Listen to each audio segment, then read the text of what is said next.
এইবার আসল রূপ বেরিয়ে আসবে সকলের সামনে। সাম্প্রতিক চিরশাখা ধারাবাহিকে এসেছে একেবারে ধামাকাদার টুইস্ট।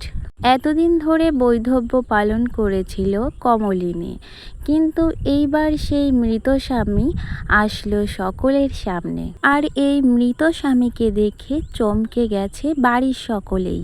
একজন মৃত মানুষ কী করে আবারও ফিরে আসতে পারে, সেটাই প্রশ্নচিহ্ন দর্শকেদের সামনে। হয়তো আগামী পর্বে দেখা যাবে কমলিনী যাকে স্বামী বলে পরিচয় দিয়েছিল সে আসলে অন্য কেউ ছিল।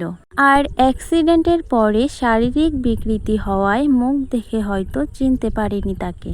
এই আগন্তুক যদি সত্যি কমলিনীর স্বামী হয়, তাহলে স্বতন্ত্র এবং কমলিনীর সম্পর্কের কি হবে? সকলেই মনে করছে যে হয়তো আগামীতে টুইস্ট আসতে চলেছে, যেখানে দেখানো হবে কমলিনীর স্বামীর ক্ষতি করতে চেয়েছিল স্বতন্ত্র।